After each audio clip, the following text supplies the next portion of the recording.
Sobat Atlantis, kita ketemu kembali di acara Atlantis Series di episode 45 atau episode yang kelima, Armada Mandala Udara. Total episode 31 series.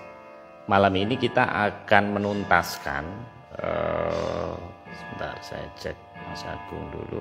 Malam ini kita akan menuntaskan Armada Mandala Udara. Jadi selesai tidak selesai, malam ini akan selesai dari total sekitar 30 slide. Saya rasa tidak mungkin akan selesai karena topik akan kita lanjutkan ke galaksi atau angkasa. Kemudian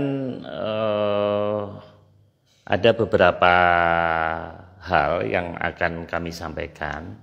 Jadi sebentar nih, saya ini Mas Agung dulu ya.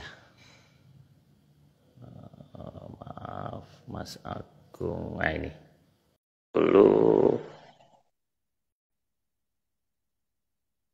kita tunggu dulu.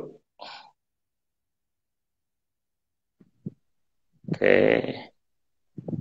lagi koneksi. Halo Mas Agung, malam. Halo, Halo.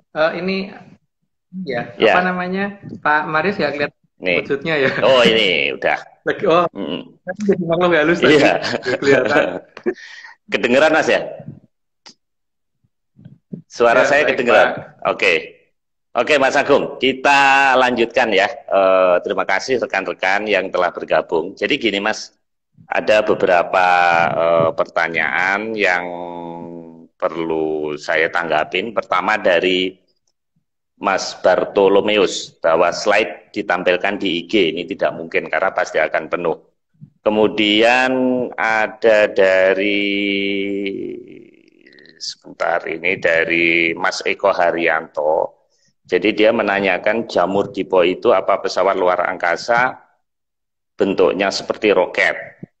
Sekarang negara besar berlomba-lomba meluncurkan pesawat ke luar angkasa.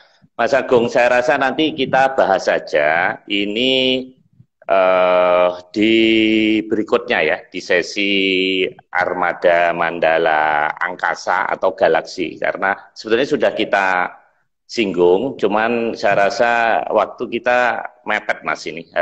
Kita harus menuntaskan malam ini yang udara. Nah, Mas Agung, ini ada hal penting yang akan saya tanyakan. Jadi kalau kita lihat di YouTube channel, itu ada beberapa postingan tentang yang membahas area 36. Nah, padahal area 36 itu kan trademarknya Mas Agus dan kawan-kawan yang merujuk pada Turangga Seta, yang dimana dulu sebelum pandemi terus sempat vakum, kemudian Atlantis Series ini. Nah, sebetulnya apa ini tanggapan Mas Agung? Ini sebetulnya murni penemuan Mas Agung atau enggak? Kok beberapa link saya temukan membahas tentang ini. Saya mohon tanggapannya Mas Agung. Silakan. Ya, makasih Pak.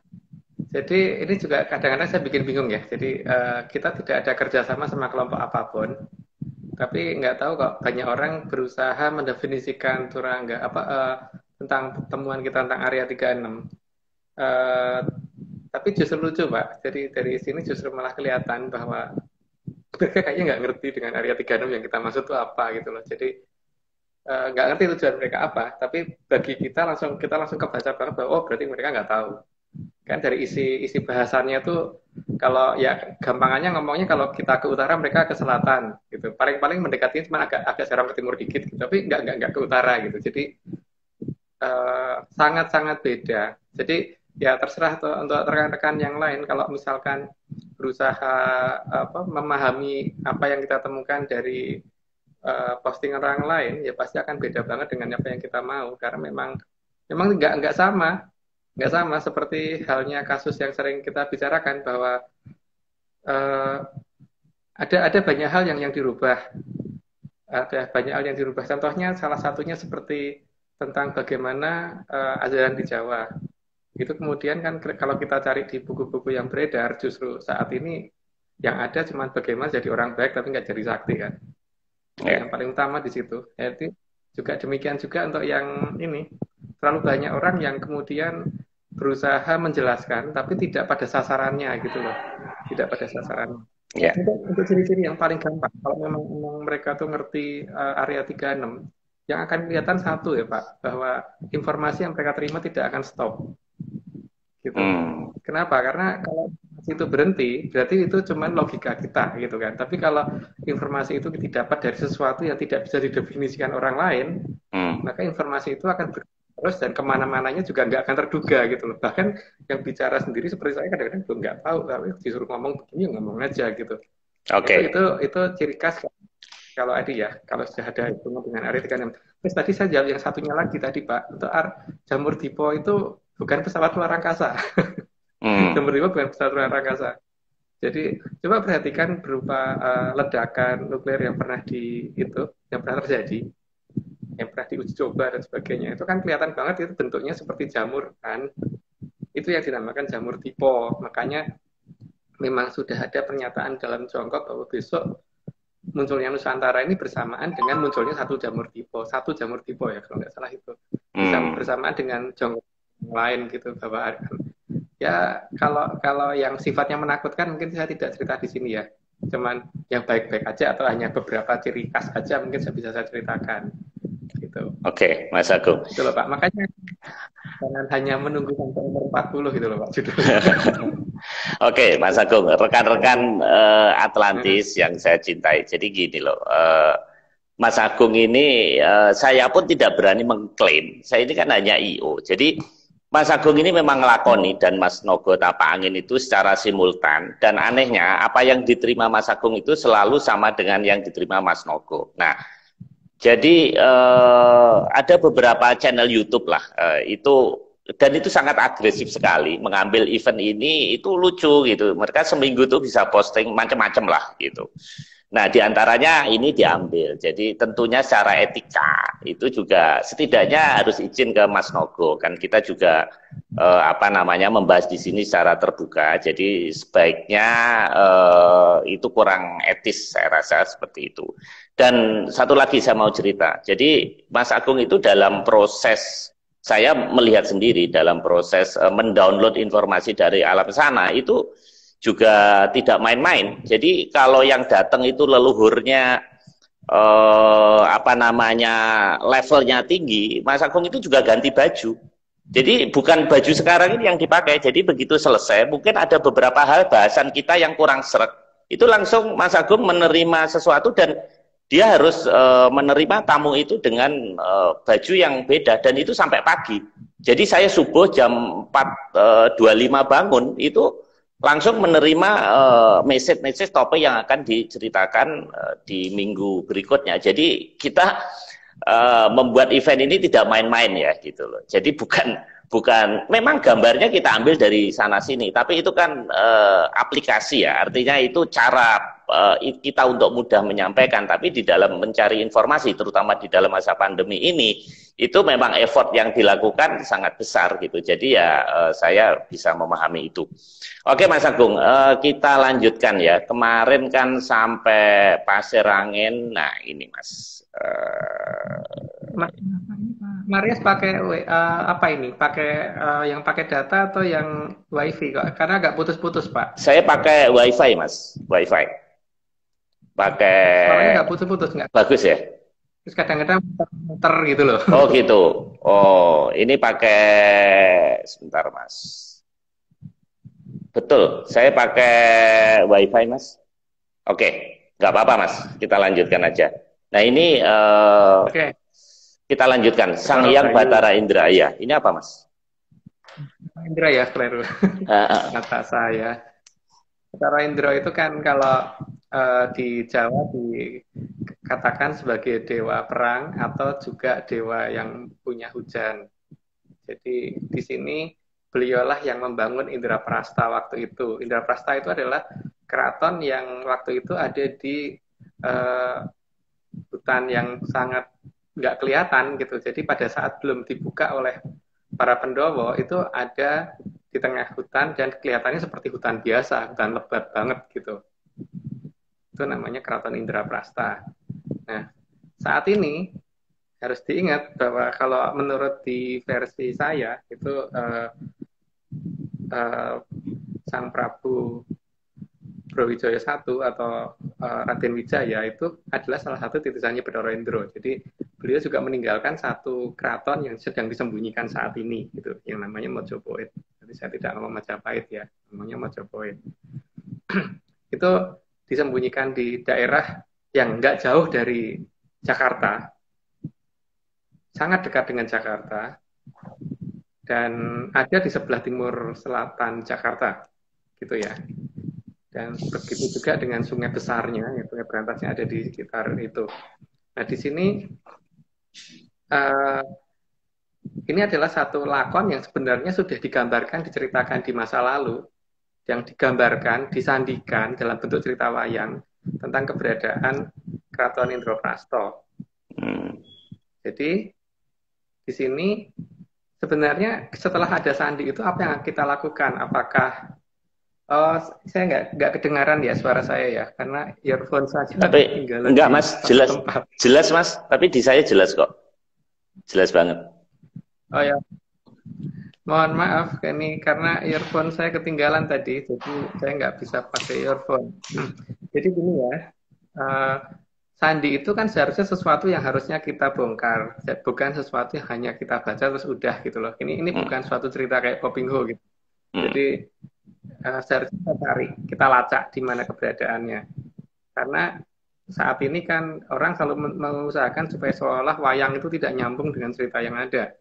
Ya, kebanyakan orang begitu ya. Tapi bagi saya yang paling penting itu adalah bagaimana supaya apa yang ada di wayang itu sebenarnya ada apa tidak. Nah, kalau tidak ya sudah. Tapi kalau memang ternyata ada gimana? Apa kita nggak bangga kalau negara kita sebesar apa yang diceritakan yang ada di wayang gitu loh.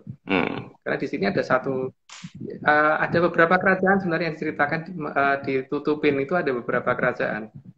Bahkan di Babat Kediri pun diceritakan bagaimana penutupan kerajaan Dahanapura itu ada, cerita penutupan itu ada. Tapi penutupan itu seolah-olah ditimbun gitu loh, padahal enggak. Ini ada yang tidak ditimbun. Jadi yang ditimbun ini bangunan dekoinya, bangunan palsunya, tapi bangunan aslinya tidak. Oh ya, tadi kan ada yang menanyakan tentang, mungkin berkali-kali ada yang menanyakan tentang agamanya Atlantis dan sebagainya. Mohon maaf ini ya, kalau saya di sini kan tidak membahas tentang agama, tidak membahas tentang apa yang disembah mereka dan sebagainya. Jadi mohon tidak mempertanyakan hal-hal yang berhubungan dengan agama, karena ini memang bukan membahas itu ya Pak Marius. Iya, iya. Karena ini sudah berkali-kali gitu loh, dan ini tidak pada tempatnya kalau menanyakan di sini. Jadi seperti di pelajaran fisika gitu, terus menanyakan geografi gitu kan nggak nyambung ya Pak. Iya. Iya, kan kita memang mau mengungkap sesuatu yang unseen dan kejayaan kita kan Mas ya, sebenarnya the realnya gitu. Jadi kita tidak ada urusan dengan itu gitu. Ya. Oke Mas. Jadi teruskan Mas.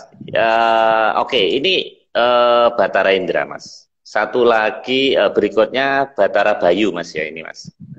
Ini seperti ini. Nah ini. Ya, Bayu ya ini ya. Bathara Bayu itu dewanya angin. Jadi kalau di Jawa dikatakan sebagai dewanya angin. Ya, ini Mas. Nah, di sini bentuk aslinya seperti ini. Ini gede banget ya. Jadi saya aja segini Mas ini. Gitu. Nah, ini saya juga punya koleksi. Ya Mas, teruskan Mas. Karena di sini sebenarnya kalau kita mau lebih teliti tentang keberadaan dan asal-usul angin tersebut, maka kita akan sadar bahwa ada yang tidak wajar sebenarnya yang dimunculkan itu. Jadi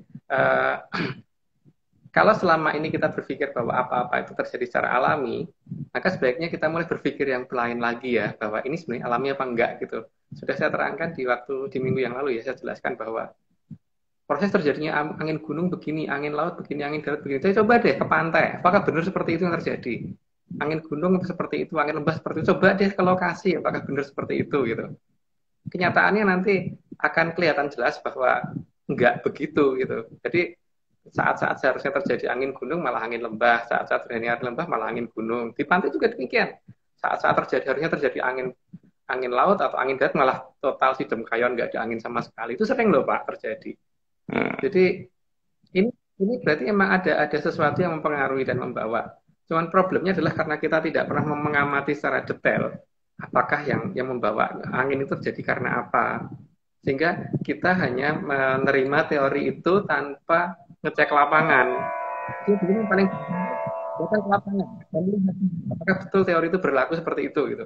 Nanti akan menemukan banyak hal yang enggak seperti itu. Nah, di sini berarti kalau enggak itu berarti kan ada sesuatu yang di luar kebiasaan. Jadi kalau misalkan harusnya begini ternyata nggak begini, itu berarti mesti ada itu pasti nggak alami. Kalau nggak alami berarti ada yang bawa. Nah kalau ada yang bawa mesti ada komandannya karena itu skalanya cukup besar gitu kan. Ya di sini akan lebih jelas kalau misalkan bisa mengamati dengan detail, maka ketika ada angin yang gede yang lewat itu biasanya ada sesuatu yang bentuknya samar, itu akan lewat duluan. Jadi seperti ada mobil lewat, baru ada angin di belakangnya gitu. Nah, tapi ini bisa ngelihatnya apa tidak? Ini karena bentuknya agak samar. Dan ini cukup banyak sebenarnya. Cuman masalahnya itu kan ketika kemampuan pandangan kita itu di bawah 50 gambar per detik, memang agak susah mengamati itu. Makanya bagaimana supaya bisa di atas 50 gambar per detik tadi yang saya katakan tadi, karena supaya kita bisa melihat sesuatu hal yang bergerak dengan kecepatan tinggi menjadi sesuatu hal yang bergerak sangat lambat. Sehingga bentuk aslinya walaupun itu tidak terlalu jelas, tapi kelihatan, gitu Pak. Nah di sini baru kita akan tahu bahwa ini berarti bukan sesuatu hal yang alami. Ini ada sesuatu yang lewat dan sesuatu yang lewat ini mempunyai kemampuan melebihi F-22 Raptor gitu. Tapi masih bisa dilihat. Ini sebenarnya nggak bisa dilihat beneran. Mas Agung, ini mereka kan punya teknologi tinggi. Nah, untuk meraih kejayaan bangsa kita supaya terjadi akselerasi, gitu. Karena kita ini kan ketinggalan ini saat ini. Gitu. Bisa nggak itu ilmu mereka itu kita download atau kita intercept atau kita minta izin ke presidennya Atlantis supaya kita ini cepat bisa ngungguli dari negara lain, Mas? Mungkin nggak itu? Ada dua hal, Pak. Yang pertama masalah adanya perjanjian, dan justru karena perjanjian itu sebenarnya perjanjiannya bukan antara kita dan mereka, tapi antara itu dulu yang menunggu sungai itu dengan Sabdo Palon. Jadi bukan perjanjian dengan mereka, tapi mereka harus menepati perjanjian itu kan. Itu pertama itu. Yang kedua di kita sendiri masalahnya. Yang kedua di kita sendiri bahwa kita tuh menganggap mereka nggak ada. Dan kita mengabaikan banget dengan mereka itu gitu loh. Ya, kalau mereka mungkin gampang aja Pak untuk membantu kita tuh mungkin sangat mudah sekali ya. Karena kalau kita melihat kondisi masa lalu tentang perang-perang yang terjadi di masa lalu, itu mereka membantu tuh cukup banyak sebenarnya. Dan problemnya ada di kita sendiri bahwa kita menganggap mereka itu hantu gitu loh. Jadi seperti Pak Marius kalau nolong orang tapi dianggap hantu tuh mesti menjengkel sendiri kan Pak. Jadi ketika Pak Maris nolong orang butuh bantuan nih Pak Maris tolong ya, terus kemudian Pak Maris menganggap Pak Maris dianggap sebagai demit, bagian dari jin, bagian dari hantu, terus dianggap kuntilanak. Ini Pak Maris memang terus mau ngasih sesuatu yang Pak Maris punya, walaupun sebenarnya bagi Pak Maris itu nggak ada artinya, tapi bagi mereka tuh nih artinya tinggi sekali gitu. Mau Pak Maris seperti itu, enggak kan? Ya. Jadi problemnya ada di kita sendiri kok. Ada di kita sendiri, dan problem berikutnya adalah salah kita sendiri nggak bisa ngelihat. Kenapa? Karena emang ajaran kita dirusak, jadi dirubah-rubah gitu. Jadi dirubah-rubah. Bukti yang pernah saya tunjukkan berkali-kali itu Bapak bisa lihat sendiri.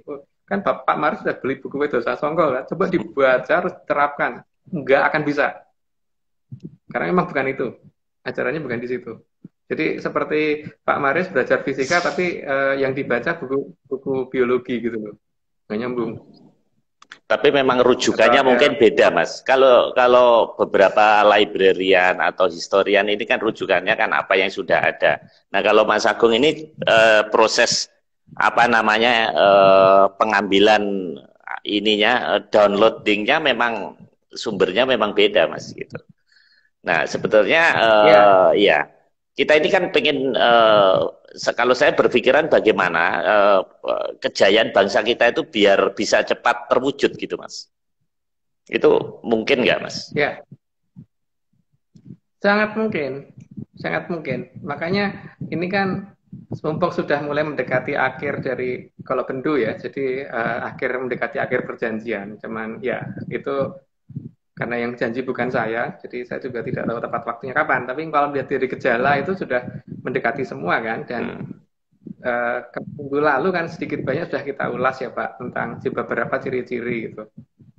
Cuman memang ada beberapa hal yang sifatnya bahaya dan itu mengerikan, itu mungkin kita nggak jelasin walaupun itu pasti juga akan terjadi gitu. Tapi paling tidak untuk beberapa hal yang gampang dilihat itu yang semua ya untuk hal-hal yang mengerikan dibaca sendiri aja. Karena kita nggak tega untuk untuk membicarakan yang seperti itu gitu. Oke Mas, kita lanjutkan Mas. Masih banyak ini topik kita yang kita bahas. Ini Batara Wisnu Mas. Ini yang di pewayangan itu sama dengan Brahma Wisnu Siwa yang di candi itu atau beda Mas? Harusnya beda Pak. Oh gitu. Karena ini yang terserah ya, kalau mungkin ada orang yang menyatakan sama ya monggo ya, tapi yang saya perhatikan agak beda sih harusnya, karena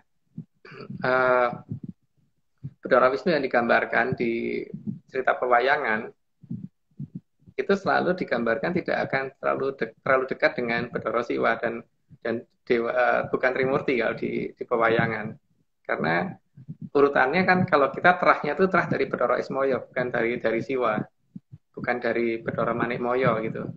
Karena kan yang menjadi Batara Guru itu Manikmoyo, dan Batara Manikmoyo itu adalah adik dari Batara Ismoyo, sehingga seolah mendekati tapi enggak, tapi cukup jauh cerita itu gitu loh Pak.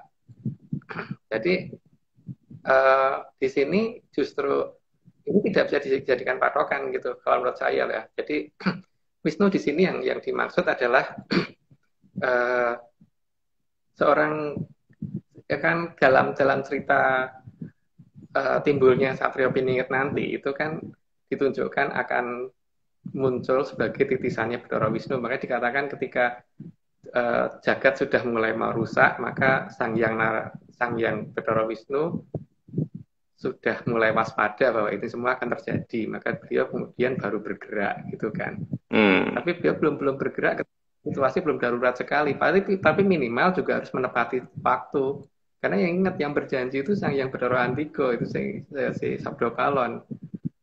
Jadi bukan Semar ya, karena Semar tidak begitu, karena Semar itu bagaimanapun juga punya keturunan, sehingga pasti dia akan menjaga keturunannya dengan benar. Dia tidak akan segampang itu ngamuk. Tapi kalau Batara Antiko kan nggak punya keturunan, ngamuk ya benar gitu. Kalau Nuswantara ini sudah 2 kali. Nuswantara ini keturunan Batara Ismoyo, Semar atau Togog Mas? Togog nggak punya anak Pak. Togog sendirian, tidak punya pasangan, sehingga yang punya pasangan itu cuman Batara Ismoyo sama Batara Manikmoyo. Yang terahnya Batara Ismoyo sendiri beda dengan terahnya Batara Manikmoyo. Jadi di sini terah kita ada di terahnya Batara Ismoyo, jadi bukan dari ya yang diceritakan tadi, bukan dari Siwa ya. Iya, ini Ismoyo Mas. Ya, sang yang Batara Ismoyo. Yang Batara Ismoyo itu kan perwujudannya biasanya laki-laki yang pada usia remaja ya, jadi bukan orang yang tua banget enggak. Itu pada usia remaja. Dan kemunculan Batara Ismoyo itu kan atas permintaan dari sang yang Betari Kanastren terhadap sang yang Wening. Jadi dimunculkannya beliau karena itu kan. Jadi sebenarnya kan sang yang Wening waktu itu menurut cerita wayang ya, itu menciptakan telur, kemudian diremet, pecah jadi 3, cangkangnya jadi sang yang Antigo atau Batara Tejo Mantri, terus kemudian putih telurnya itu jadi sang yang Batara Ismoyo, kemudian kuning telurnya jadi sang yang Batara Manikmoyo. Nah di sini yang dipilih sama sang yang Betari Kanastren itu adalah sang yang Batara Ismoyo, bukan yang keduanya. Ya kemudian karena jadi pada posisinya kan ditunjukkan bahwa Batara Antigo itu nantinya wujudnya adalah bentuk anak yang masih kecil, ya masih di bawah ABG. Kalau Batara Ismoyo itu pasti usia kayak orang remaja gitu, terus kemudian Batara Manikmoyo kan dia orang dewasa, yang dipilih sang yang Betari yang di tengah. Maka kemudian maka dari sini terahnya Bathara Ismaya keluar ya, turun. Jadi untuk sang yang tidak punya keturunan. Saya udah terlanjur Makanya ngeluarin Semar, Mas. Ternyata salah, Mas ya. Ini kenapa? ternyata Semar malam ini nggak keluar ya. Saya sudah terlanjur bongkar-bongkar Semar ya. Nggak ada lakon malam ini. Salah saya ternyata. Ya oke, Mas. Semar kan wujud ini kan sebenarnya wujud terakhir dari wujud dari sang yang Bathara Ismaya ketika momong, karena kalau dia turun sebagai pamong tapi wujudnya wujud kadewatan, wujud beliau yang asli dari kadewatan, maka pamongnya yang dimomong pasti akan kalah, Pak. Karena beliau itu gantengnya nggak ada yang ngalahin sejagat gitu loh, kalau dari cerita pewayangan dan yang saya perhatikan memang begitu. Jadi tidak akan ini, makanya supaya yang dimomong itu menjadi pusat perhatian, maka beliau menunjukkan diri menjadi wujud seperti itu. Gitu. Yeah. Tapi tidak di setiap zaman wujudnya Semar, Pak. Karena untuk saat ini ketika menjadi Ki Tunggul Jati Jaya Morogo, itu wujudnya kakek-kakek tua yang kurus malahan, bukan gendut seperti itu gitu. Jadi kan mulai Ki Tunggul Jati Jaya Morogo kan sejak zaman dari mulai sebelum PK ya, Ali Sastro Ami Joyo dan di atasnya lah. Kalau saya sebut nanti tidak jadi rame. Terus kalau di zaman Mataram pakai nama Ki Bancak Doyo, di zaman Mojopahit pakai nama Noyo Genggong dan seterusnya, ke atas beda-beda. Tapi itu satu sosok sebetulnya sang yang Bathara Ismaya. Turun menjadi bermacam-macam. Per zaman kerajaan Dahanapura, Ki Sapuregel, Mbah Ceprak yang sekarang petilasannya salah satunya ada di Kebun Raya itu. Jadi cerita wayang ini beneran dong, Mas ya, bukan cerita fiksi dong ya. Ini nanti jadi rame fiksi ya, sama non fiksi. Iya. Oh iya. Bukan sejenis shopping. Jadi gini loh Pak, masalahnya kan saat ini kita tertutup pada posisi di mana untuk tidak membuktikan. Jadi masyarakat itu kebanyakan hanya menerima ini sebagai satu cerita, tapi tidak pernah berusaha untuk bagaimana membuktikan ini ada atau tidak gitu. Atau kalau pengen membuktikan tidak tahu prosesnya harus bagaimana gitu kan. Nah, ini kan karena apa? Problem pertama adalah satu, bagaimana mata terbuka ini ditutup, dirubah, ajaran ini dirubah. Jadi menjadi sesuatu yang kayaknya sudah susah banget, padahal enggak. Seperti ya logikanya gini ya, seperti orang bicara itu ya pakai menggunakan mulut mangap-mangap gitu kan.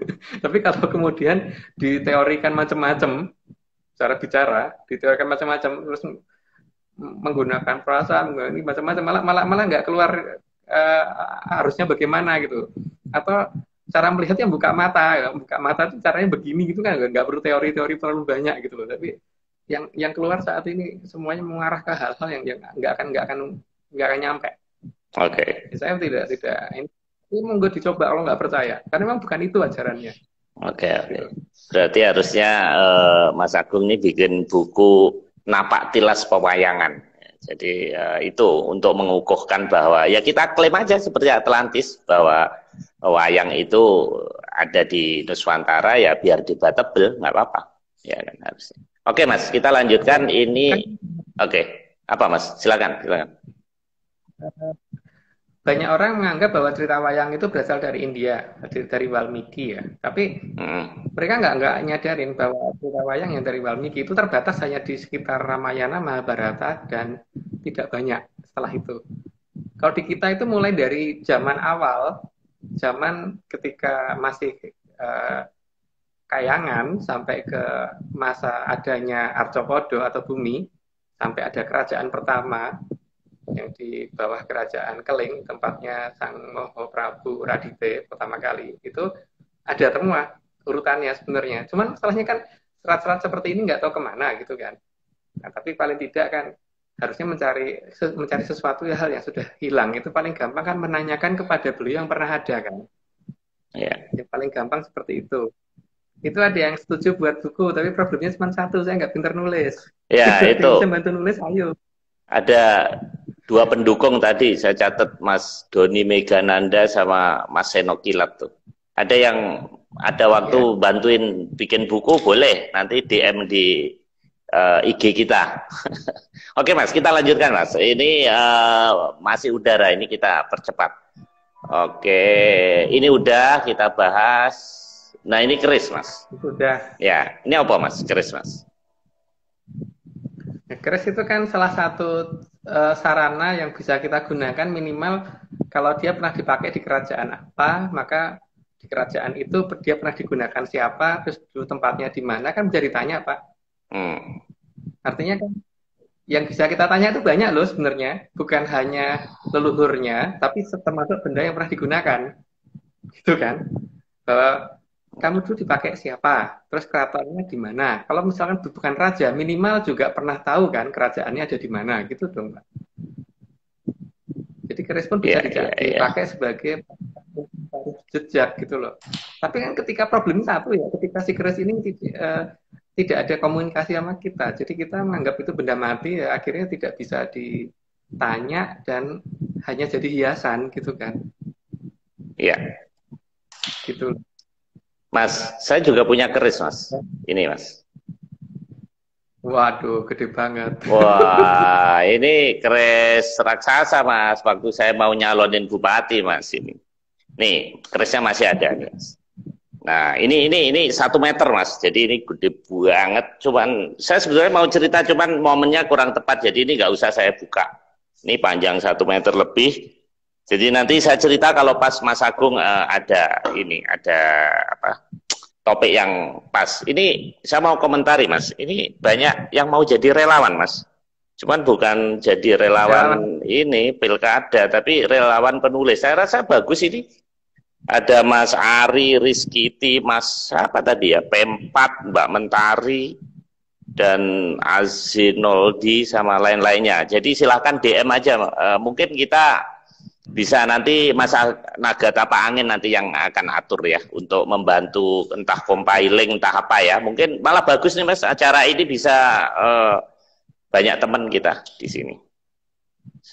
Setuju kan Mas Agung? Setuju nggak Mas? Ya, setuju saya.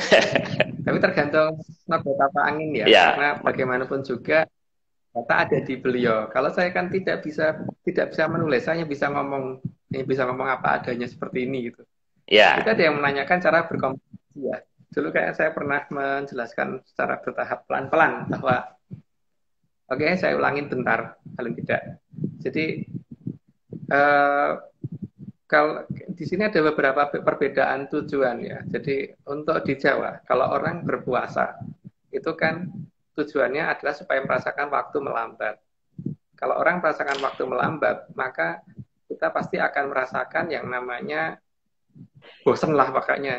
Yang sesuatu yang tidak mengenakan itu akan membuat sehingga ketika kita merasakan waktu melambat, maka jumlah gambar per detik yang kita terima itu pasti akan lebih banyak daripada jumlah gambar per detik yang diterima orang yang merasakan waktu itu cepat berjalan gitu kan.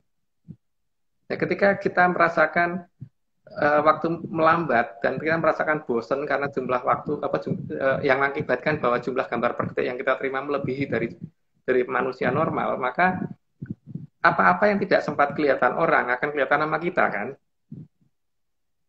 Makanya di Jawa bukan kalau misalkan berpuasa itu ini ya, jadi yang paling penting tujuannya di situ, itu bagaimana supaya kita merasakan waktu melambat.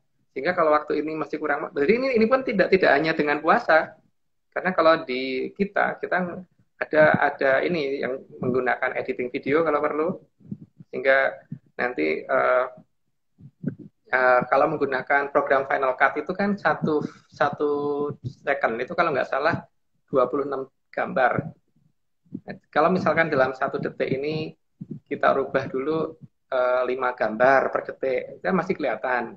Nanti kita rubah, kalau sudah bisa ngelihat yang itu dikecilin lagi jadi 2 gambar per detik, terus jadi 1 gambar per detik, jadi 1 gambar per 2 detik dan seterusnya gitu. Nanti di situ nanti lama-lama akan ketahuan di pada posisi apa. Tapi cuma kita nggak mau jelasin di sini karena ini rahasia. Karena ini kalau sebagai dasar bagaimana kita melihat adanya mereka gitu kan. Terus yang berikutnya masalah suara juga begitu, menggunakan program Wavelab kalau kita ya. Jadi jumlah suara itu kan bisa kita stretch, terus kemudian kita masukin suara lain di tengahnya gitu. Nanti kita bisa dengerin itu enggak. Kalau sudah bisa, kita kecilin lagi, kita stretchnya kita lebarin, terus gambar apa suara yang lain itu yang lebih lebih pendek lagi kita masukin, terus sampai kita bisa mendengar suara itu kan. Baru nanti setelah itu ngajak jalan-jalan ke tempat-tempat yang kira-kira banyak hal-hal yang tidak ini gitu.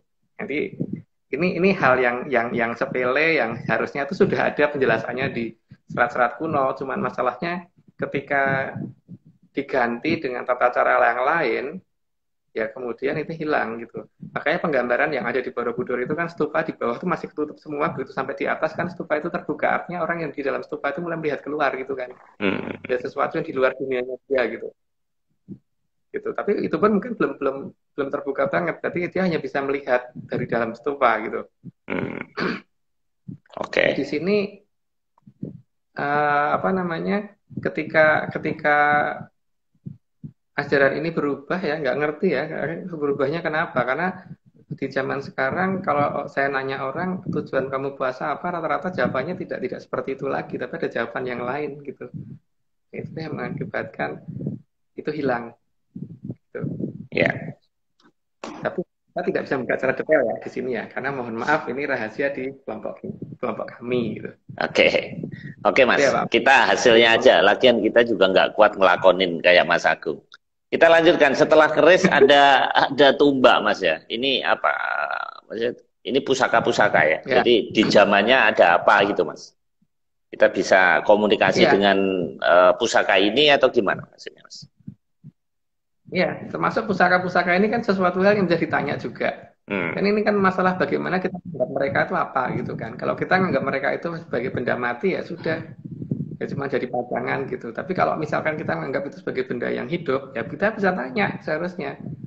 Tapi kalau kita menganggap bahwa itu sesuatu hal yang hidup, tapi kitanya nggak bisa nanya, itu ya lucu juga. Itu ya memang di sini harus ada kesesuaian speed ya, kesesuaian kecepatan. Jadi ketika ya sekarang gini ya, kalau kita hanya bisa menerima gambar 50 gambar per detik, kemudian kita melihat itu sebagai gambar yang mulus, maka kemudian kalau dia ada di sekitar 100 sampai 200 gambar per detik, maka ini nggak akan kelihatan sama kita kan Pak? Gitu loh. Nah jadi bagaimana supaya kita menaikkan itu, tapi kan ketika kemudian kita rubah bahwa caranya jadi dirubah. Jadi pada dasarnya kan di sini saya tidak memprioritaskan puasa ya, tidak hanya puasa untuk cara-cara seperti ini. Jadi ada banyak cara. Yang penting bagaimana kita merasa jenuh, merasa bosan. Karena speed itu akan bertambah dengan sendirinya saat kita merasa bosan. Contohnya kalau kita lagi nunggu saudara kita, misalkan disuruh jemput di stasiun gitu, mungkin stasiun kereta api sudah memberitahukan bahwa 5 menit lagi kereta akan datang, tapi 5 menit jadi kayak lama banget gitu kan malahan. Gitu. Juga kalau kita lagi sakit gitu di rumah sakit dikatakan bahwa 2 hari lagi sudah boleh pulang gitu, 2 hari ini jadi kayak neraka Pak, kayak lama banget gitu. Ya banyak hal ya, yang penting bagaimana kita merasakan waktu melambat gitu. Jadi bukan sesuatu yang diajarkan yang ada di surat-surat yang saat ini ada, itu bukan itu. Oke, kita lanjutkan Mas. Lanjut Pak. Ini payung keprabon. Ini warnanya kuning. Ini apa Mas maksudnya? Ya itu Sangsong Agung itu ada 3 macam seharusnya. Yang satu Sangsong Agung keprabon itu yang warna emas. Terus yang kedua itu Sangsong untuk Katemenggungan. Itu 4 macam ya berarti. Ada susun untuk Katemenggungan. Nah, warnanya hijau. Terus Sangsong Agung yang untuk Kadipaten. Yang untuk Kadipaten itu warnanya ini Mas, tadi. Yang hijau ini Mas. Ini hijau. Untuk Temenggung itu. Menteri ya. Oke. Itu yang susun 3. Oh, susun 3. Ini Mas. Ya. Nah itu tujuannya apa sih ditunjukkan seperti itu? Itu hanya untuk menunjukkan bahwa ketika sebenarnya ini suatu sindiran sih, cuman kitanya nyadar aja apa enggak gitu bahwa posisi Samsung Agung itu selalu diletakkan di sebelah kanan dampar. Dampar itu tempat duduknya raja. Kalau orang keraton pasti tahu itu, karena itu untuk di Sanggar Pamujan pasti ada kan dampar. Dampar kemudian di kanan dampar. Jadi kalau dari raja menghadap ke kita, maka payung agung itu ada di kanan. Payung itu nyebutnya dalam bahasa Kawi atau Sansekerta nyebutnya songsong ya, itu songsong agung atau payung agung gitu. Tapi kalau dari yang menghadap ke raja, maka posisinya ada di kiri. Sebenarnya kan menunjukkan payung kebesaran atau yang berwarna payung emas itu kan menunjukkan kayak jamur tipo itu akan ada di sebelah kiri depan gitu kan. Oh, itu maksudnya. Jadi saya baru ngeh ini bahwa ternyata payung ini ada hubungannya dengan jamur dipo tadi, Mas ya. Oh. Ya, makanya jamur tipo sudah berkembang gitu kan, sudah ngembang dulu gitu. Dan itu juga menunjukkan kayak gitu tuh ada loh, apa sebenarnya armada, ada armada yang menggerakkan ini semua tuh nanti ada yang akan membatasi itu semua ada. Tapi yang paling penting itu bagi kita yang harus kita pahami bahwa nantinya itu yang paling penting kan berdasarkan Serat Sabdo Tomo itu kan kemunculannya jamur dipo akan dihabisi oleh kemunculannya Naga Tapa Angin itu. Di sini kita ada Naga Tapa Angin. Berarti itu Senopati di Sabdo Tomo pupuh ke-12. Sayangnya kan pupuhnya dibolak-balik tuh lah. Jatuhnya di pupuh ke-12 itu. Berarti saya jelaskan minggu lalu sembunyikan di bawah tembok Cina itu, makanya kena aneh juga kan pembangunan tembok Cina. Kenapa? Untuk kalau alasan apapun nggak akan pas, karena di situ sebenarnya terletak sesuatu yang bisa menghabisi Cina sendiri ada di bawahnya. Itu loh, Pak. Kan kalau di Seratugo Siliwangi nanti kan Cahangon ini akan yang ya Cahangon emang ya Angon Ogo. Gitu tuh. Gitu. Jadi bukan orang biasa. Nah, jadi kalau siapa yang merasa Satrio Piningit ya harusnya bisa membangunkan Sing Nogo itu gitu kan.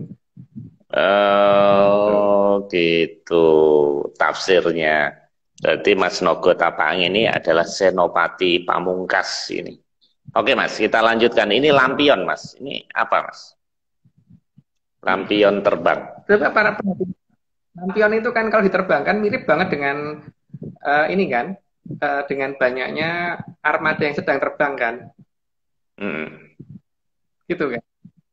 Ya itu nanti yang akan terjadi seperti itu, karena kan saat ini mereka masih menutupin dirinya, tapi sebenarnya beberapa saat sudah banyak yang bisa melihat, makanya ada yang ngomong UFO. Nah, kita kan ngomongnya bukan UFO ya, kita ngomongnya identified flying object yang terdiri atas tiga kerajaan ya. Kita ngomongnya Mojopahit flying object, Lemurian flying object, sama Atlantis object gitu kan, AFO, MFO sama LFO gitu. Kalau kita ngomongnya begitu, jadi bukan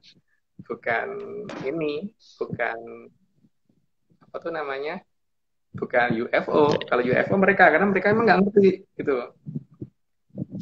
Mereka sebenarnya sudah mulai menampakkan diri secara perlahan-lahan, termasuk yang waktu itu menunjukkan diri di depan pesawatnya US Navy, pesawat F-18 Hornet, mereka nggak akan bisa mengejar mereka.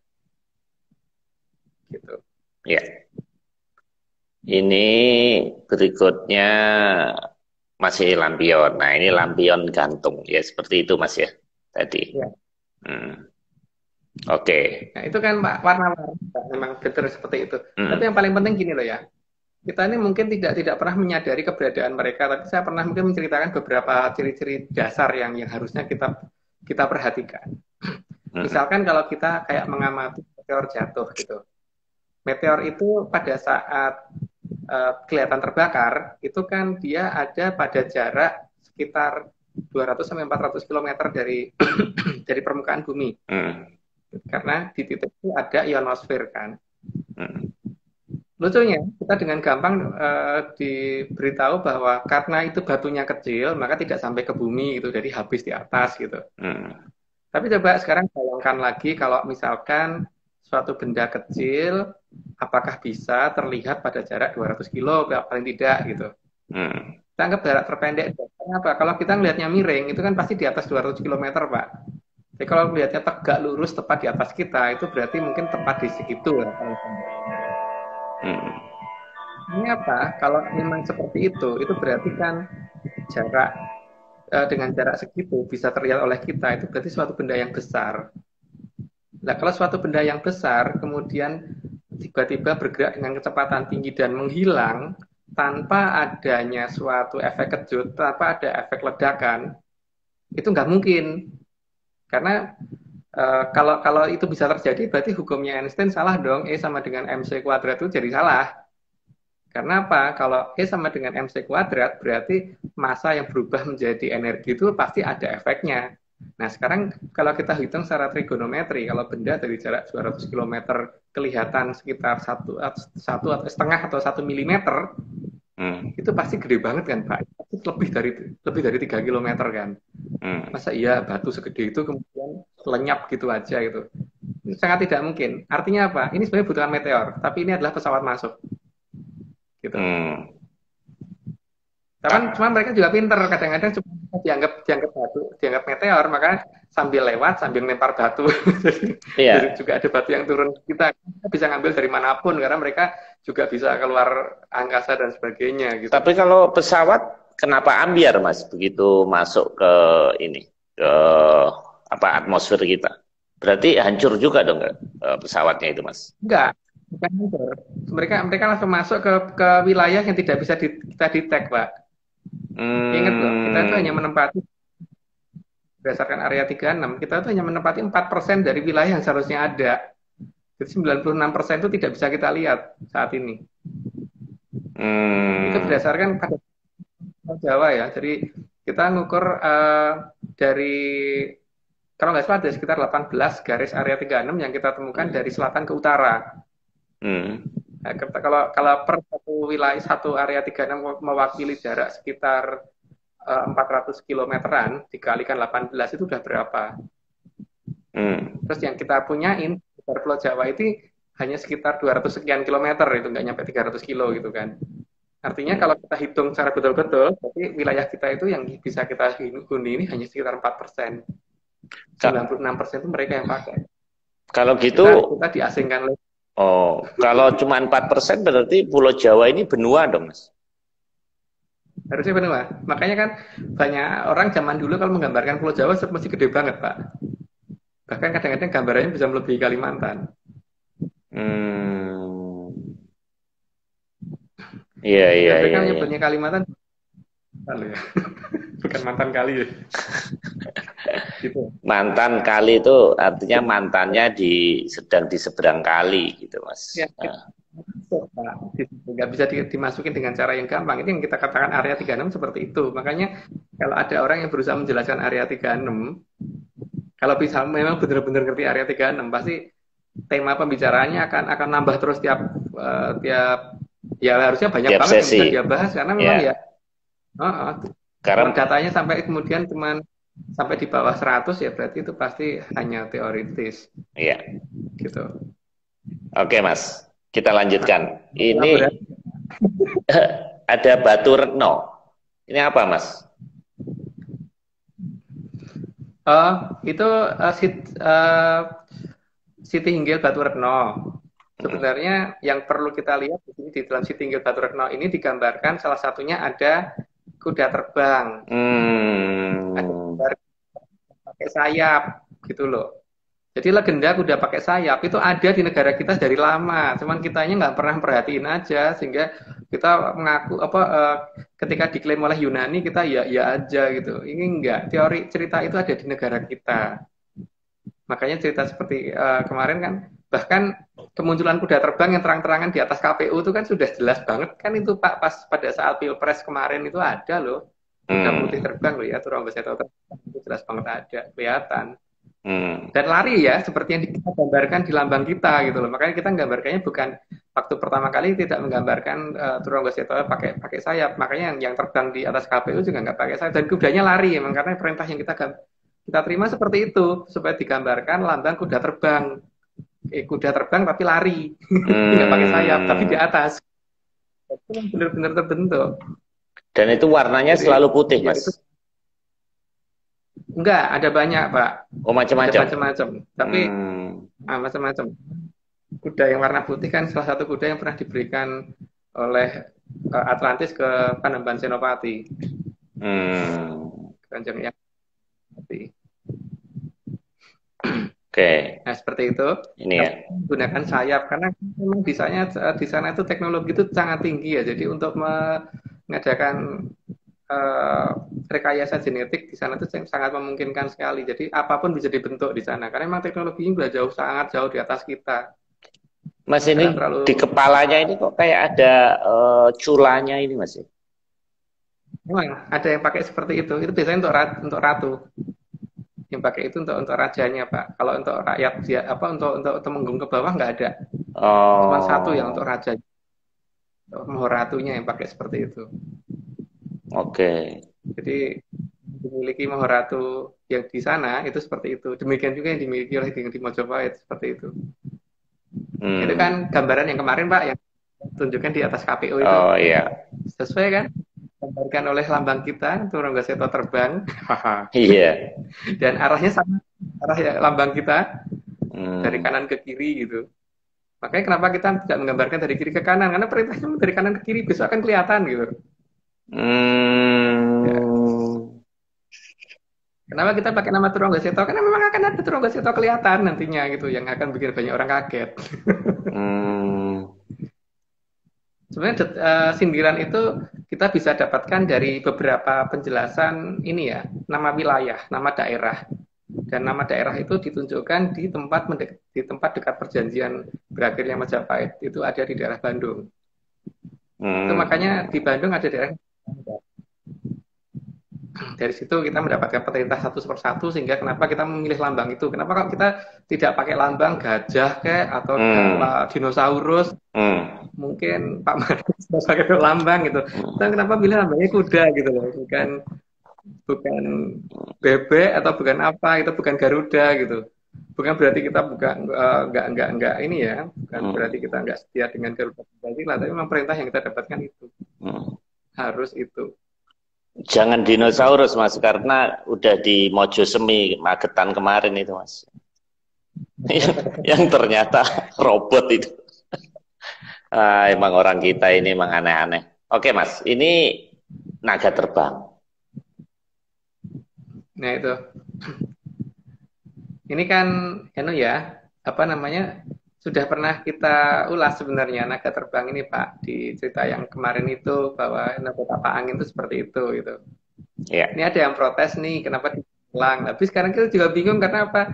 Kalau nggak kita ulang, yang nanya juga ngulang-ngulang pertanyaannya gitu loh. Yang di WA, pertanyaannya di grup kita, itu pertanyaannya sudah-udah gitu loh biasanya. Jadi kita terpaksa harus mengulang lagi karena ada banyak hal yang sudah pernah kita jelaskan, tapi ditanyakan lagi gitu loh. Maka kadang-kadang terpaksa kita ulang. Ini sengaja untuk sesi ini memang kita banyak ngulang. Sesi depan kita beda banget. Ya. Yang jelas nanti di depan kita akan mulai hal yang lain lagi. Tidak seperti ini lagi. Ya. Oke, Mas, ini badai gurun, Mas. Ini juga pernah kita bahas juga sedikit dulu ya.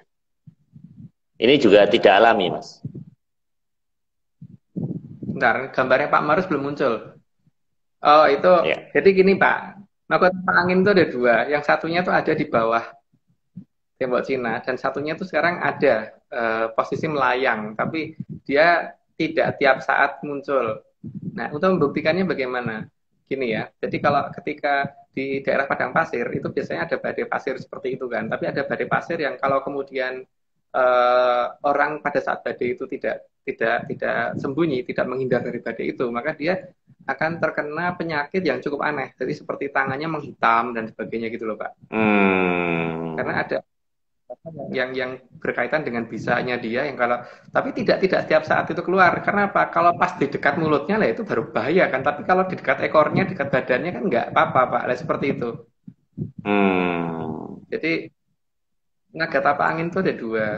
Yang Ya, satunya ya. memang ada tapi tidak yang belum bangun gitu. Hmm. Nah di sini uh, untuk yang seperti ini itu sering terjadi di daerah gurun mana tuh ya, yang dekat ya pokoknya yang di daerah padang gurun sana ya, itu sering ada kejadian seperti itu. Tapi tidak di setiap badai pasir Pak ya. Jadi harus diingat bahwa yang bisa terkena seperti itu adalah di daerah yang pas dekat kepalanya karena semburannya itu yang bahaya gitu.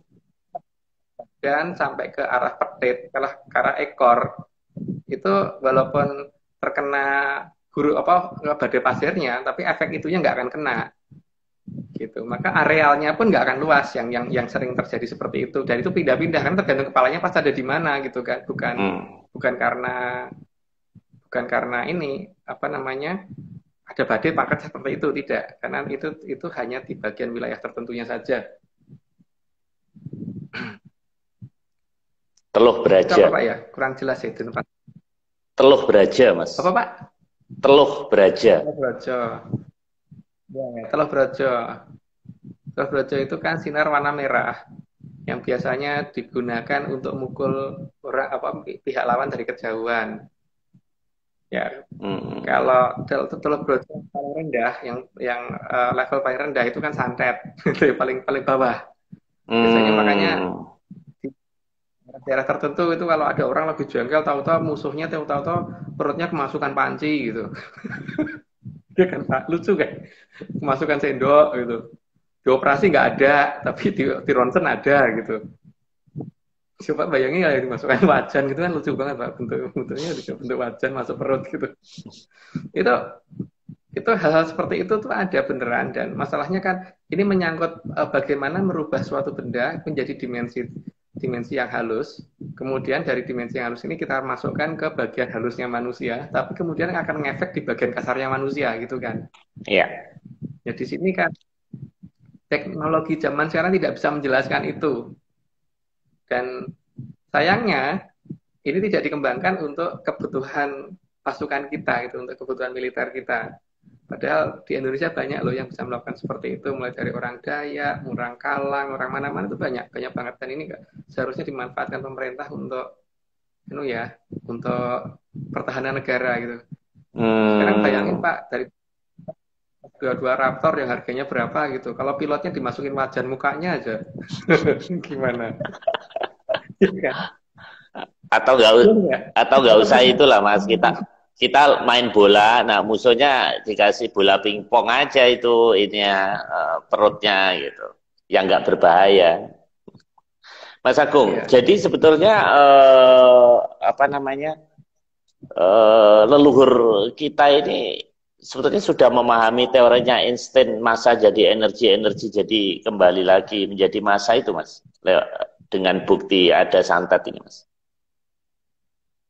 Iya, maka ini yang akan saya jelaskan mulai minggu depan Pak. Jadi mungkin bertahap nanti akan saya jelaskan ya, bahwa memang nenek moyang kita sebenarnya sudah tahu banyak, cuman masalahnya itu kan karena keterbatasan perbendaharaan bahasa kita saat ini, sehingga tidak akan bisa memahami kalau mereka bicara dengan menggunakan bahasa mereka yang ada pada waktu itu gitu. Maka kadang-kadang kemudian memberikan suatu perumpamaan yang gampang kita terima, tapi terus kita malah jadi salah sangka gitu kan. Seperti penggambaran PW putih buat gegaman tebu wulung, nah, itu kan akibatnya kan malah kita jadi salah terima kan. Padahal sebenarnya sudah cukup jelas, itu maksudnya apa itu sudah cukup jelas gitu. Oke Mas, kita percepat Mas, waktu makin mepet Mas. Ini Daru Biru Mas. Iya. Daru Biru itu pusaka. Jadi kan ini menyangkut masalah senjata-senjata yang dimiliki. Jadi kalau zaman sekarang kita punya rudal gitu, mereka juga punya, tapi modelnya tidak seperti yang ada zaman sekarang gitu, dan bahkan lebih susah dicegah gitu kan. Karena seperti Teluh Brojo itu bahkan bisa nembus tembok dan sebagainya. Kalau rudal kan enggak. Jadi daerah yang direwati tidak dirusak gitu. Kalau dia kan enggak tepat sasaran, orangnya aja gitu. Jadi untuk Daru yang warnanya itu biasanya pusoko yang digunakan gitu, entah pusoko datang atau pusoko yang sedang digunakan orang gitu. Untuk digunakan untuk macam-macam, pukulan atau untuk menolong orang gitu, tergantung sih, itu tergantung yang gunakan untuk apa. Ini Daru hijau Mas. Jadi kan ini modalnya gitu kan. Iya. Nah kalau itu Daru yang seperti ini biasanya warna hijau itu biasanya utusan utusan itu bisa bisa apa namanya, bisa utusan dari leluhur atau utusan dari kadewatan kalau warnanya hijau seperti ini. Tergantung begitu datang nanti apa. Tapi asal yang ditemui ya, tidak bisa kita ya bisa kalau mereka datang itu paham. Ya. Kalau ini putih, Mas. Yang warna putih dan kuning itu biasanya disebut pulung, Pak. Atau kalau untuk yang skalanya besar itu disebut wahyu. Kalau untuk ini ya, untuk orang Jawa saya tidak membicarakan di luar tradisi saya gitu, karena kalau di luar kan mungkin wahyu diartikan yang lain lagi ya monggo ya. Ini di Jawa gitu. Jadi di sini kalau ini datang biasanya tuh datang mulai dari titik kecil terus kemudian membesar gitu, terus kemudian nanti di tengahnya ada titik hitam itu terus membesar di wujud beliaunya itu. Jadi silo sekali, tidak akan gampang dilihat, silo sekali. Tinggal kita hanya bisa kalau buat melihat ya silahkan, tapi biasanya akan susah dilihat. Kalau bicara makanya kenapa sih dulu kalau hormat begini itu kan untuk mata itu Pak, supaya karena terlalu silonya cahayanya sang leluhur yang datang itu. Kalau mau pilkada atau pilihan lurah itu apa Mas? Daru juga kan Mas?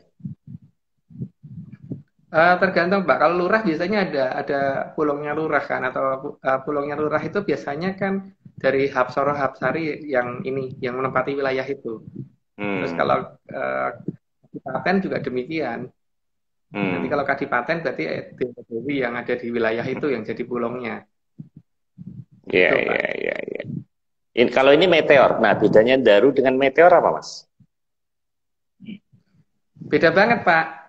Kalau meteor itu cuman beberapa detik terus menghilang. Kalau Daru itu kan sampai tepat di hadapan kita gitu Pak, terus nggak hilang. Tepat di hadapan kita terus kemudian biar padang gitu, terang sekali gitu.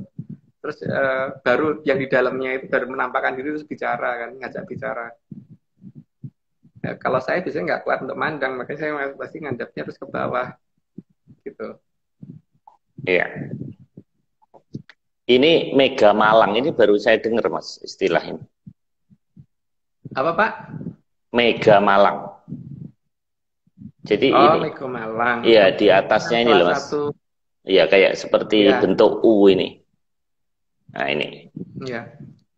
Kalau dalam cerita pewayangan yang punya Mega Malang itu kan Raden Gatotkaca. Jadi sebenarnya Mega Malang itu selalu mengikuti Raden Gatotkaca. Dalam cerita pewayangan begitu.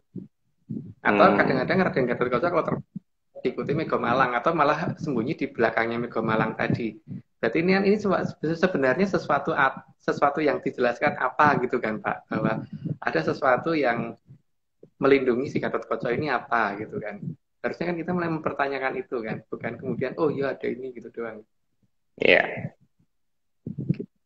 Nah ini apa kan senjatanya Gatotkaca ini kan bisa terbang ini Mas. Kenapa dia dia bisa bersembunyi di balik itu Mas? Ya, jadi kan saya juga punya Mas ini Mas. Gatotkaca ini ada ininya ini. Ya, ada sayap di belakang. Ya, ada sayapnya ini di bagian belakang ini. Ya, ini kan. Ya. Ini kan karena zaman sekarang ini kita belum bisa mendefinisikan itu apa gitu kan. Sehingga kita menganggap itu seolah ada sayap yang ditempelkan begitu. Tidak Pak, itu suatu hal apa gitu yang mungkin kita belum pahami. Karena di Jawa itu ada banyak hal yang bisa dipakai terbang. Salah satunya seperti Ajidami Aking itu bisa untuk terbang.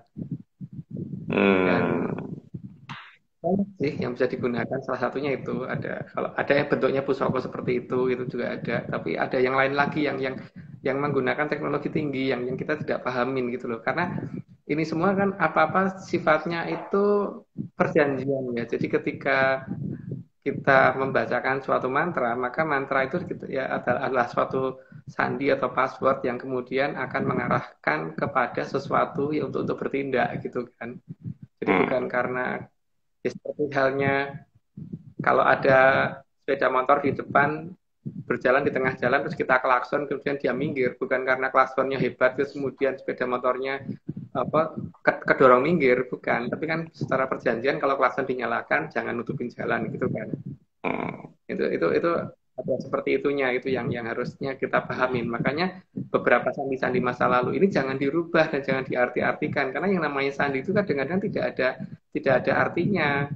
Sedangkan di sini kan secara kebanyakan sandi itu diterjemahkan. Itu Pak. Ini Mas, ini Dami Ageng tadi apa? Saya masih belum nyambung dengan Gatot Kaca tadi apa, Mas? Apa Pak? Putus-putus suaranya. Ini Dami Ageng ini loh. Ini hubungannya dengan Gatot Kaca ini apa, Mas? Ajian Dami Ageng ini kan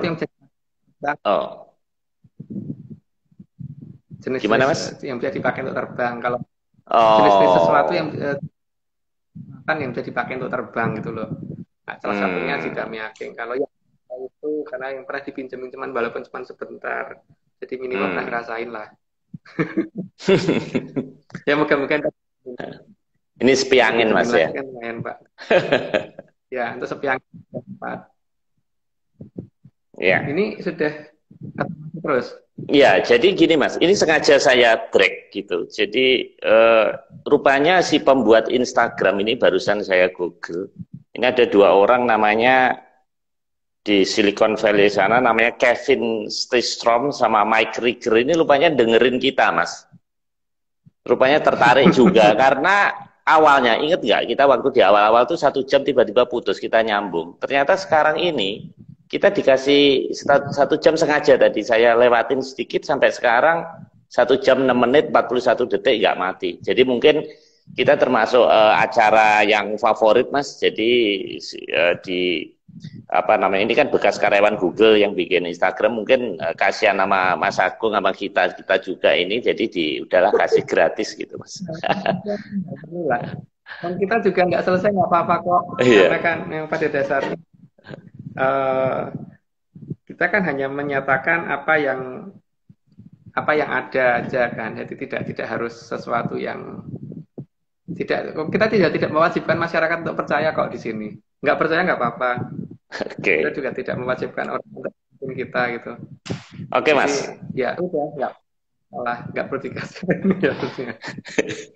Mas, minggu depan jadi kita lanjut ke angkasa ya, atau galaksi ya, Mas ya? Ke antariksa, Pak, tapi nanti kita ada intro dulu ya, istilahnya kita intro dulu baru masuk ke yang antariksanya minggu depannya lagi gitu. Oh, oke. Supaya ada beberapa pengantar ya, baik. Juga secara total. Iya. Ingat loh Mas, sampai 2024 tetap hari Rabu, selama presidennya masih wetonnya hari Rabu. Rabu Pon. Oke Mas Agung, thank you teman-teman Sobat Menyan 82. Rekan-rekan yang ngikutin malam ini cukup banyak, terima kasih. Sebenarnya kita di YouTube channel, oh ya kita ada 3 tadi kita belum sebutin. Jadi event resmi kita ada di Atlantis Series setiap Rabu malam jam 9, kemudian sama Mas Nogo di download, di-upload di YouTube channel namanya Atlantis The Great. Kemudian tiap 3-4 bulan kita mengadakan Zoom. Nah, Zoom ini nanti kita bisa temu Mas Agung, jadi bisa rekan-rekan bisa tanya. Kalau di IG Live ini memang monolog, jadi sengaja karena supaya bahasan kita selesai. Justru ini memang lucu, baru saya kali ini jadi host kebanyakan bahan. Biasanya kalau host itu bingung, nggak ada pertanyaan, tapi saya bingung gimana ngekatnya. Makanya ada beberapa rekan yang kurang puas, Pak Marius jangan suka motong-motong Mas Agung lah, kalau nggak saya potong itu 1 gambar bisa 1 jam itu Mas Agung. Oke Mas Agung, makasih ya atas waktunya malam ini. Salam Menyan Mas Nogo, terima kasih, dan rekan-rekan semuanya yang tidak saya sebutkan, makasih. Sampai ketemu minggu Rabu malam. Terima kasih. Selamat malam. Salam Menyan Mas. Salam.